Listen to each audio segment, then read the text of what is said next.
So I am a little bit off here from the office. I am basically a biologist.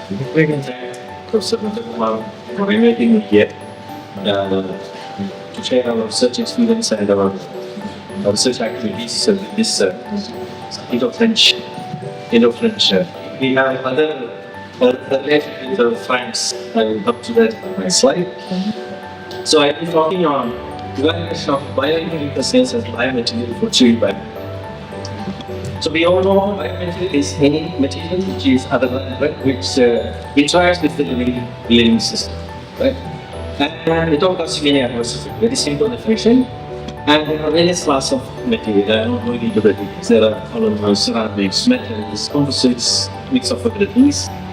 And then it is various classes of materials are used for various kind of applications in clinical applications. There are various generations, it has evolved through generation. First generation, material we say like metals, which second body, it is safe, but it will not interact with the host.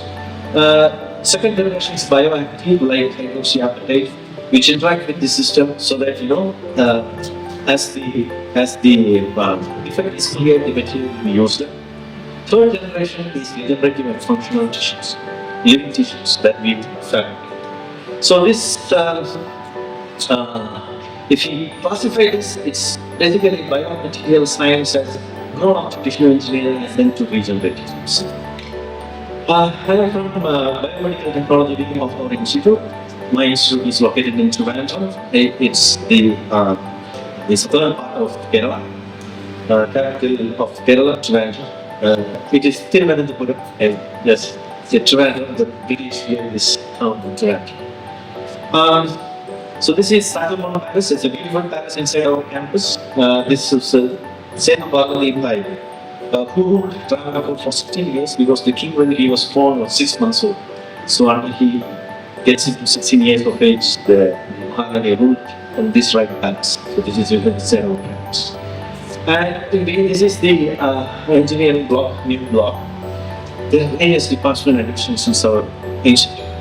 I am from division of tissue culture, which is coming under the applied biology department. So our institute is basically a government institute with an institute itself is a university by the act of parliament. And this is one of the institutes in India. We concentrate on technology development and commercialization, specifically on biomedical devices. So our publications are very less, but our patents and technologies transfers are. When we import a biomaterial, it has to be biocompatible. In simple words, it should be safe within the human body. But biocompatibility, by definition, is related to a particular medical therapy. So the material should be suitable for a therapeutic application, then only it becomes biocompatible. But general concept of biocompatibility is not actually say it is biocompatible. No. It has to be evaluated for a particular medical therapy, then we call it as biocompatible. So there are many biological technologies inside the human body, and it works together. We don't assume it works without us knowing everything inside. So the different layers of activities happening. Now what we have if you put inside something like into this homeostatic element, that is what we call it as biocompatibility. So insertion of a biomaterial device can involve unexpected adverse reactions that we have to evaluate. So if you have a biomaterial, then we have to evaluate all those to make it safe, risk-free. It could be related to blood, thrombosis, hemolysis, inflammation, immune response. Then infection, formation of cancer, hypersensitivity, allergic reactions, systemic effect. Introduce somewhere and it creates problems inside. So this is what happens when you put something inside the body. When you put something there, a biomaterial, immediately there will be an interface formed between the body and the material. And then our immune system, who are the army, it comes there, you have to put specific, first it comes there.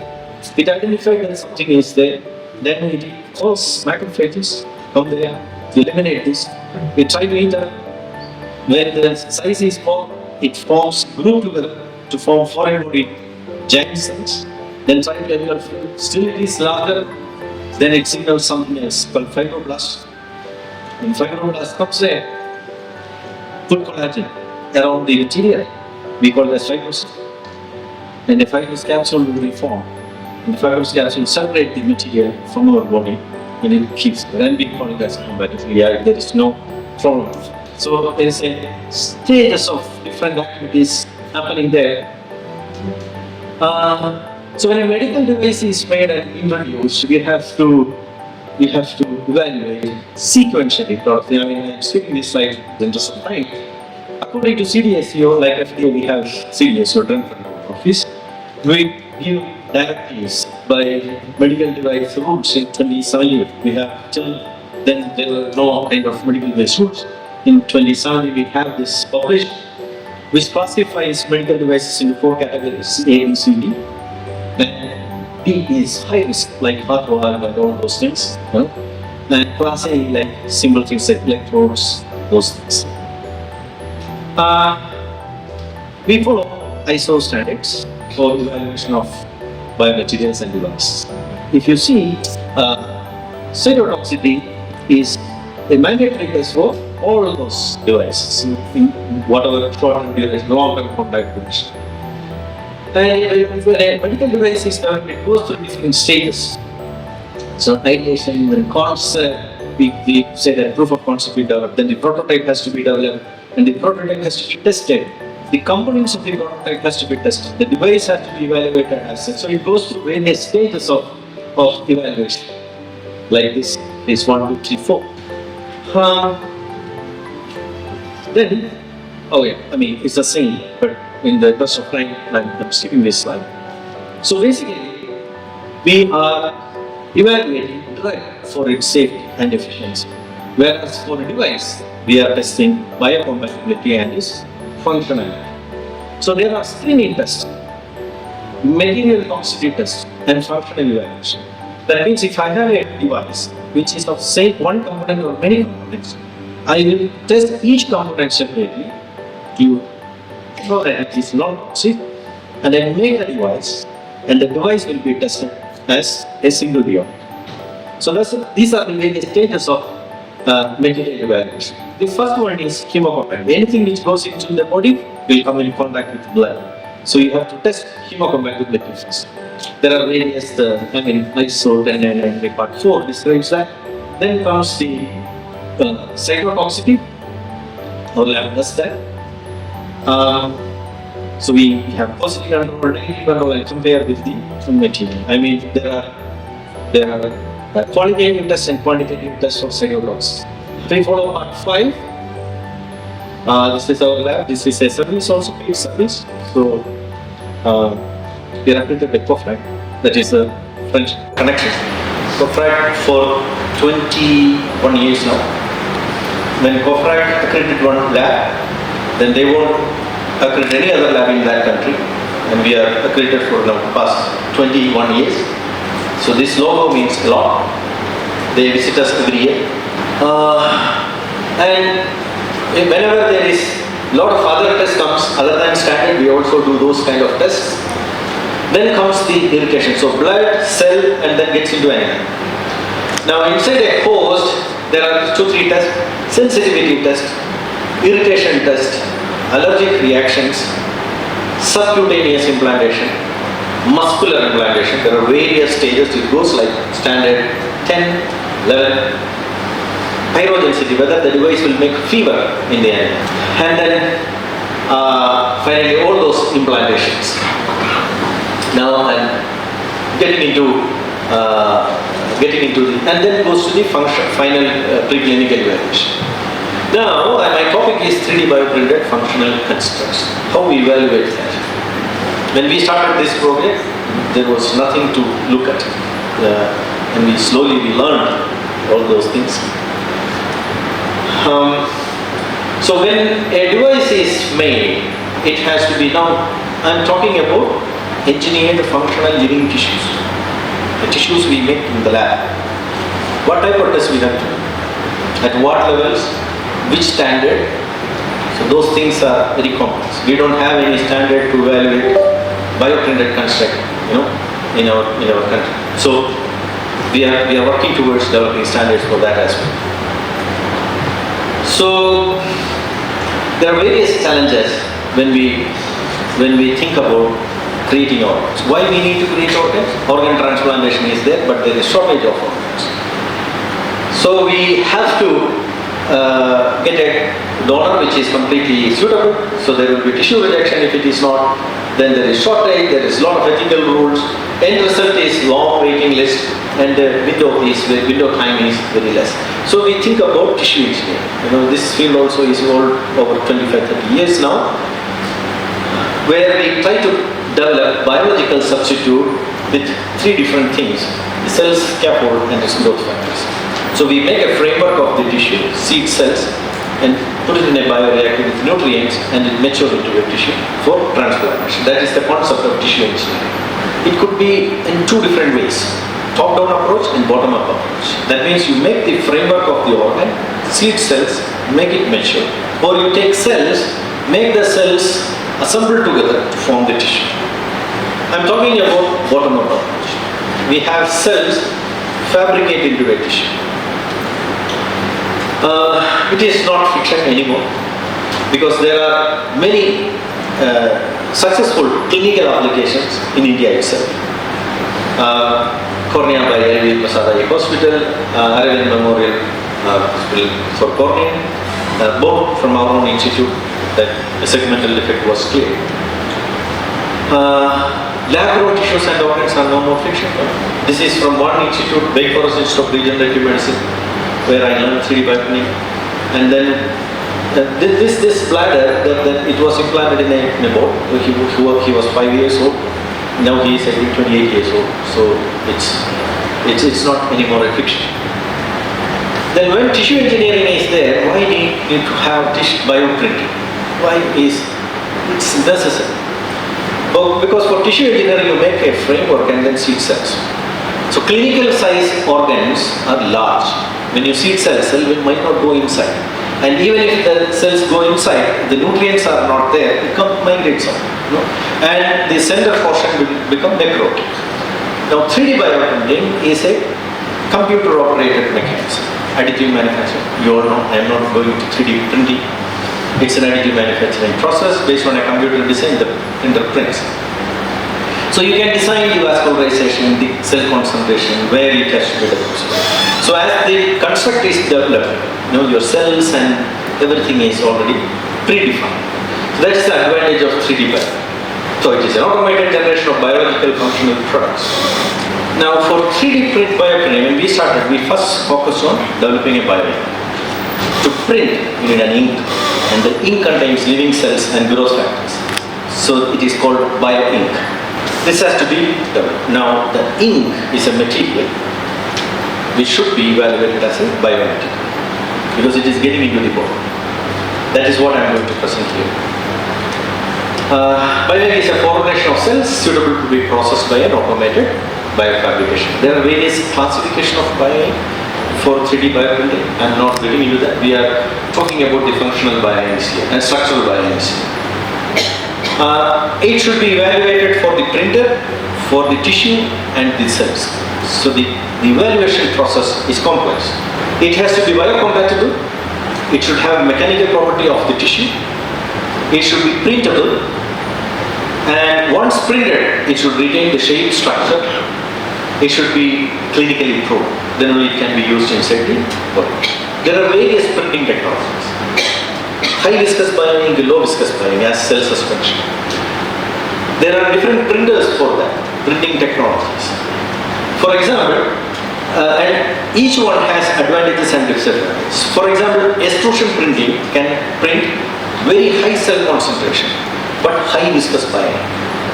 When the resolution is at cellular level, the viscosity comes down to cell suspension, but it is immediate printing. So there are various printing technologies. We have to choose which printing technology and which bioink that we use for our printing. So this is what it is. And then comes the cells. What type of cell you use? We can use stem cell, we can use isolated cell, we can use stem cell differentiated into mature cells, and those cells can use. But the problem here is we need millions of cells, 10 raised to 10 to 10 raised up to 10 raised to 10, that is 100 million cells. It's not small number, it's very, very large. We started this program to develop hepatotoxicity test system. That means the drugs which are available in the market or the approved drugs will have complications later. So what we have to do is we have to check why this fails. No, it's a long way, 15 years. A pharmaceutical industry invests, and then when it is launched, it is withdrawn. It is because it is all tested in mice and rats. And physiology of mice and rats is different from human. So the concept is, if you engineer human liver in vitro, it cannot replace completely animal nature. But say after preclinical you have 5 formulations for clinical trial, then you can test this in these 3D constructs and predict that among 5, 2 or 3 might have reactions in human, so you don't proceed. That will save a lot of money to the pharmaceutical company, and the cost of medicine and efficiency will come up. This is the concept of 3D bioprinting. There are various printer manufacturers abroad, India. So this is our temporary lab. We are moving to a new facility which is a biosafety level lab. But this is currently in a temporary place. So first one is extrusion printing, which I will be describing now. The second one on top is inkjet printing, and the bottom one is melt extrusion. So it can print 4 cells at a time in one construct with different technologies: inkjet, extrusion, melt extrusion. So we call it as a multi-organ, multi-technology bioprint. Currently only one in India. It's a Swiss make. And I'm talking about the soft organs, so it is very complex. Soft organs needs, like all these organs, have very concentrated, high concentration of cells, less extracellular matter. So how you engineer that? Because you have to suspend the need to print. And in the organ, there is less ink. Extracellular. That's how it is. What material you should choose is also an issue to when you decide a bioink. We selected gelatin as our base molecule. This was our workflow where we first formulated the bioink and then tested with cells, and then we tested the ink without cell in animals, and once it passed, we mixed with cells and then again functional evaluation. This is the workflow. So there are various, read that. There are various tests that one would consider when you go through all these steps. So this is liver. Liver is having thousands of functions. So when you print something like in the size of an airline, you call it as liver, doesn't make any sense. So how we evaluate that? We take representative functions, protein synthesis, detoxification, and then metabolic activity, and then evaluate that. So first, when we choose the bioink, we have to go for physicochemical characterization, a lot of normal chemical characterization. Then biological evaluation with cells, and then, this is our bioink. It is gelma, gelatin, methyl oil, very commonly known as, we have gelatin methylamide, which is a modified form of gelatin, which will cross-link in the presence of UV. So this is one of the good molecule that we can use because it is a denatured form of collagen. We confirm that it is methylamide with NMR. Okay. Oh, I am not even half, so I will run through that. Okay, so first we evaluate with so whether it is printable or not with rheological parameters, and then degradation study, and then this is our IP. So gelma is processing with UV, and the gelma contains cells. UV is not good for cells. It might create problems. So when we started this program, it is for hepatotoxicity. You already exposed to UV, which is a toxicant. How can you use the concept for detecting drug? It was a big challenge for us. Now this has to be made safe to the cell.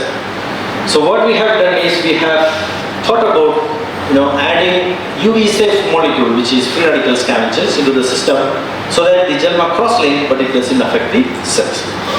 Now, when the construct is getting larger and larger, the cross-linking time increases, that will kill the cells. So we have a photoprotective molecules there, which will protect the cells. Now the formulation is there. This was proved by this experiment. So our formulation is equally like not exposed cells, whereas normally inside JALMA it creates lot of free radicals inside the cell. So this is our IP. So this is porous. The material is porous. It is good pore size distribution here. It's printable. Whatever design we give, it should print. And then it's a design and then print, UV cross-link and the construct. It should not shrink, it should not swell in the culture medium. It should have the size of the defect that you are addressing. I think this is how it prints inside the plate. And then it should give albumin synthesis for protein synthesis, urea detoxification, ammonia detoxification, urea synthesis, and cytochrome P450 for metabolism. If you see 3D printed construct have maximum cytochrome P450, whereas normal G2 cells in monolayer doesn't have any metabolic activity. So that is why 3D bioprinting is essential. Now, Now we have to evaluate this Bioink for implantation. There are various standards that we should look at, and then at various levels, when the biomaterial surface is there, a cascade of blood response comes, which finally gives thrombosis. Now we have evaluated that it is non-thrombogenic. Direct contact is non-cytotoxic by cell culture. Proliferation, viability, all those things in itself, and the construct without cell implant in the rabbit, and whether new blood vessel is coming, feed those things and all. So it is forming good vascularization. Now this is the complex structure of liver. How can we just some suspension, cell suspension, print a screw through a nozzle and say that it is like this? No. So our school of thought in 3D bioprinting was to create histologically mimetic. Okay. So that means I take a histology of that and compare with the normal liver, histology should match. Then only it will function. So this was printed and the cell concentration was, this is how it looked like. This is normal liver, this is 3D bioprinted liver, which is functional. At least it should histologically match. Then we went to other method that we have organoids to print so that it becomes more, this is the printed JALMA, so we call it as hepatotomy. We remove a portion of liver and put it there, and then you cannot see any inflammation around the construct, so it is biocompatible. And then this is organoid printing. So once it is printed, then again hepatotomy, because we create a very precise defect, so that with the defect size is known, we print that construct and transplant. So this is the printed. This is normal liver, and you can see inside the construct we could see the sinusoidal patterns in the liver. So this is something very remarkable. We never expected this, but to see that. So there are two products from this project. One is the Bioink and the in vitro toxicity system. This is our roadmap. We look forward in the future to translate it into clinic. Currently our ICMR project is to develop liver disease in large animals, and then print and then transplant and reverse the disease. Very challenging project. We are into that now. I thank everyone who has supported us for this. World funding agencies, our team, fellow scientists, project staff, PhD students. Thank everyone. I don't have time. I have a video for how it prints and all those things. In the next slide, I'm just playing that. If any questions, this can play that. Fill that. Questions? JALMA Bioink is a modified form of gelatin used for 3D bioprinting of functional live tissues. So when you are using the cells for bioprinting, what are the kind of cells do you use and how does it help in vascularization? For evaluation, we use cell lines, HEP G2, HEP3 cells, And then for functional evaluation, for printing liver, we collectively take all the cells from the liver. The two ways to address this: separate parenchymal cells, add non-parenchymal cells there later, or collectively take all the liver cells, 3D bioprint, and check the histology. So that the T cells, because these are not suspended cells, there is no tissues in the suspension. Now it has to reorganize into at least a portion of the liver, which will magically happen if the environment is correct. That is what we do. So the liver model that you're developing, what are the kind of studies or plan of studies that you have with respect to disease diagnosis? There are two ways, Disease diagnosis means drug evaluation. This test is offered to customers now. We are getting customers. So anybody who has a drug molecule or anything can approach us. We will print, we will evaluate your drug and give a report. For clinical application, this is in the preclinical stage. Another question, quick one before I will play the video. Yeah, you can play the video and then can we take the question after that? It's a simple question. I just want to know, how do you test the cells once you have finished printing? Test to see whether they are still alive or dead. There are pre-printing evaluation and post-printing evaluation, both biological and physiological. So after printing, we will check Along with cell the proliferation, cells, viability, functionality, all test. And it should be together forms the bioink. whatever function we test in The the bioink lab is has to loaded. come from the plate. Like GST, AST, ALT, everything. We check as the liver function test from our blood, it has to come from the plate. Okay, thank you. Thank you. So we are going to watch the video. So they recently And 3D printed based on a computer design. Gelma along with the cells, cross-linkers and nutrients for the growth of cells together forms the bioink. The bioink is loaded in a 3D bioprinter and Life Construct is 3D printed by additive manufacturing technology. The bioprinter is installed in a Class 100 biosafety cabinet which allows biofabrication of soft and hard tissues maintaining the required sterile and aseptic conditions. A computer design loaded into a software is converted into machine language called G-codes. The G-code will give instruction to the machine for the precise movement of the cartridge to dispense the bioink. There are 4 head units that allows bioprinting of 4 bioinks or cell types. The printer works on pneumatic extrusion that precisely deposits cells and bioink. We have arranged compressed air, which is filtered to remove moisture, oil, or airborne particles before the air enters into the printer. The bioprinter has heads working on different bioprinting technologies like inkjet by micro-valve control, thermopolymer extrusion, and extrusion of hydrogens with air pressure. Cells grown to confluency are observed under microscope to observe morphology. The cells are then detached from the culture flask by enzymatic treatment. The detached cells are collected and centrifuged to pellet down the cells. The cell pellet is mixed with the Gelma solution to prepare the bioink. The bioink is then loaded into a printing cartridge using an adapter.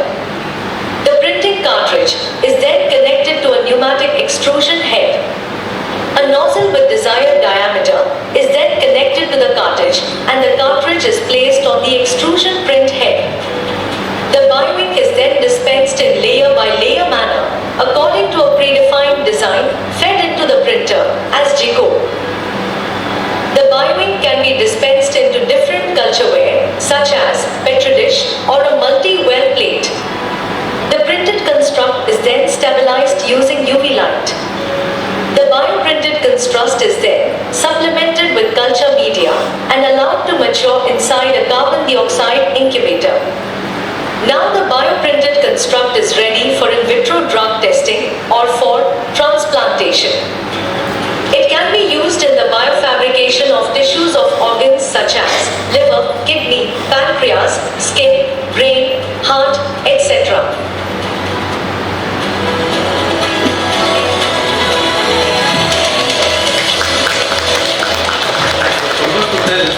This is now commercialized. You can buy. We transfer the technology, and the technology they could commercialize it within launch into the market and last I think November. So if you want Jalma, please buy from a Kochi company. Thank you very much.